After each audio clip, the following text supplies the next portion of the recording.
Cinta palsu yang menjadi nyata. Awal yang palsu. Di tengah hiruk-pikuk kota, ada seorang wanita muda bernama Naya. Cantik, mandiri, tapi lelah dengan desakan teman-temannya yang selalu bertanya, "Kapan kamu punya pacar?" Tekanan itu membuatnya mencari jalan keluar yang tak biasa. Melalui aplikasi daring, ia menemukan jasa pacar sewaan. Dengan ragu, ia menekan tombol dan memilih seorang pria bernama Arga. Profilnya sederhana, tampan, berpenampilan rapi, dan ulasan klien sebelumnya memuji sikapnya yang sopan. Pertemuan pertama berlangsung di sebuah kafe modern. Naya mengenakan gaun sederhana, sementara Arga datang dengan kemeja putih yang membuatnya tampak elegan. "Jadi, aku harus berpura-pura jadi pacarmu?" tanya Arga sambil tersenyum kecil. Naya mengangguk. "Iya, hanya sementara. Aku butuh seseorang untuk menemaniku di acara reuni akhir pekan ini." Arga menerima dengan tenang, seolah sudah terbiasa. Namun, ada sesuatu dalam sorot matanya yang berbeda. Hangat dan tulus, meski semua ini hanyalah kontrak. Hari itu mereka latihan kecil. Bagaimana berpegangan tangan, bagaimana saling menyapa dengan panggilan manis. Naya merasa kikuk, sementara Arga justru terlihat alami. Senyum tipisnya seolah benar-benar tulus, bukan sekedar peran. Saat mereka berpisah, Naya sempat menoleh ke belakang. Ia tak mengerti mengapa dadanya terasa bergetar. Padahal, ini semua hanya kesepakatan palsu. Namun, dalam hatinya muncul rasa takut. Bagaimana jika pura-pura ini berubah menjadi sesuatu yang nyata? Reuni yang mengubah segalanya. Hari reuni tiba. Naya menggandeng Arga dengan gugup. Semua mata tertuju pada mereka begitu masuk ke aula mewah. Teman-teman Naya yang biasanya sinis, kini terdiam, bahkan kagum. "Ini pacarku Arga," ucap Naya dengan senyum terpaksa. Namun, Arga justru menyambut dengan hangat, berbincang sopan dengan siapapun yang mendekat. Aura tenang dan percaya dirinya membuat semua orang yakin hubungan mereka nyata. Sepanjang acara, Arga memainkan perannya dengan sempurna. Ia mengusap rambut Naya lembut, menuangkan minuman ke gelasnya, bahkan sesekali berbisik di telinganya seolah penuh kasih sayang. Naya terkejut, bukan hanya karena kepiawaiannya, tapi karena jantungnya benar-benar berdegup cepat setiap kali Arga melakukan itu. Ketika musik pelan mengalun, Arga mengajaknya berdansa. "Kau terlihat gugup," ucapnya lirih. Naya menunduk. "Aku tidak terbiasa." Arga menatapnya dalam. "Tenang saja, aku di sini." Malam itu Naya merasa seolah waktu berhenti. Kehangatan yang ia rasakan bukan lagi pura-pura. Namun, begitu acara selesai, ia kembali sadar. Semua ini hanyalah kontrak. Dan ia takut. Hatinya mulai salah mengerti antara peran dan perasaan. Setelah reuni, Naya seharusnya menghentikan kontrak. Namun, entah kenapa ia kembali menghubungi Arga. Alasan yang ia berikan sederhana, "Aku butuhmu menemani acara lain." Padahal, jauh di lubuk hati, ia hanya ingin bertemu lagi. Arga tidak menolak. Ia datang dengan senyum tenang, seolah tahu apa yang Naya rasakan, namun enggan mengatakannya.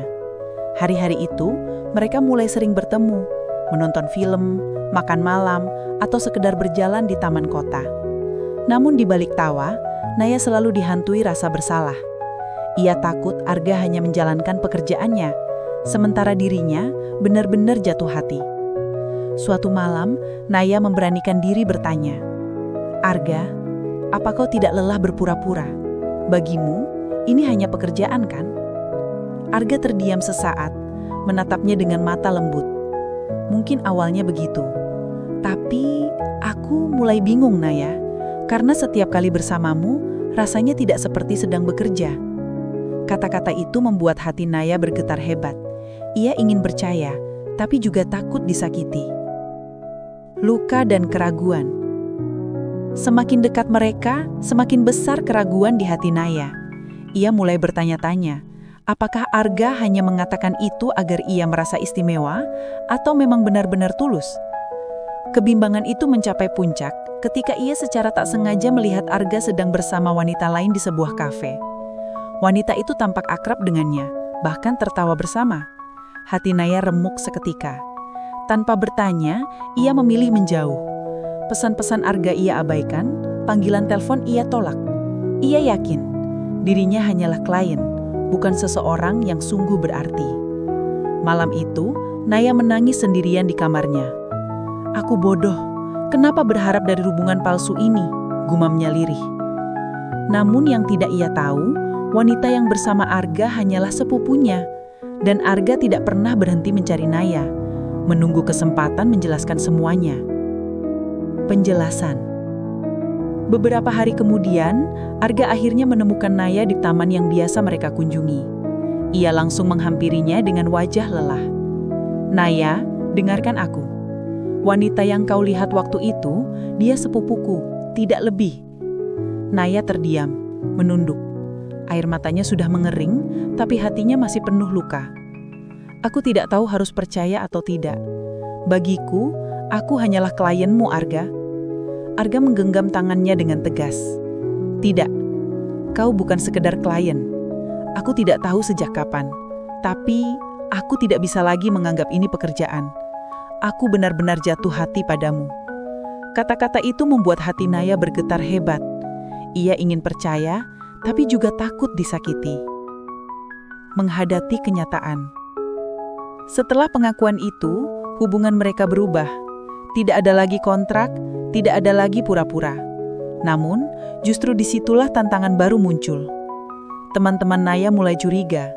Mereka bertanya mengapa pria yang sebaik Arga mau bersama gadis biasa sepertinya. Naya mulai merasa minder, takut hubungannya tidak akan bertahan. Arga selalu menenangkan. "Aku memilihmu, Naya. Karena bersamamu, aku bisa jadi diriku sendiri." Kata-kata itu menenangkan, namun keraguan di hati Naya belum sepenuhnya hilang. Ia sadar, cinta tidak cukup hanya dengan rasa. Dibutuhkan keberanian untuk melawan pandangan dunia. Keputusan. Suatu hari, Arga mengajak Naya ke tempat paling berarti baginya, sebuah jembatan tua di pinggir kota. Di sanalah, ia sering menenangkan diri. "Naya," ucapnya serius, "aku tidak peduli orang lain berkata apa. Aku tidak peduli bagaimana semua ini bermula.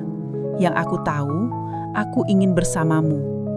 Bukan sebagai pacar sewaan, bukan sebagai permainan, tapi sungguh-sungguh." Naya terdiam, hatinya bergejolak. Ia sadar, selama ini hanya dirinya yang meragukan, sementara Arga selalu tegas pada perasaannya. Dengan air mata mengalir, ia mengangguk. "Baiklah, aku juga ingin bersamamu, sepenuhnya." Malam itu, di bawah cahaya lampu jalan, mereka resmi menjadi pasangan. Bukan lagi kontrak, tapi cinta sejati. Cinta sejati yang sesungguhnya. Hari-hari setelah itu penuh warna berbeda. Naya tidak lagi memanggil Arga dengan canggung, tidak lagi merasa dirinya hanyalah seorang klien. Mereka menjalani kisah cinta yang sederhana, namun nyata. Mereka makan malam bukan karena peran, tapi karena ingin bersama. Mereka bergandengan tangan bukan karena kontrak, tapi karena hati yang saling terpaut. Naya sering teringat masa awal ketika semua ini hanya pura-pura. Kini ia tersenyum sendiri, menyadari bahwa terkadang cinta hadir dengan cara paling tak terduga. Arga menatapnya suatu malam, lalu berbisik, "Kau tahu, dari semua pekerjaan yang pernah aku lakukan, pura-pura menjadi pacarmu adalah yang paling indah. Karena akhirnya aku benar-benar mendapatkan hatimu." Naya menutup wajahnya yang memerah, lalu tersenyum bahagia. Cinta mereka memang bermula dari kebohongan kecil, tapi akhirnya tumbuh menjadi kebenaran yang tak tergantikan. Aku temukan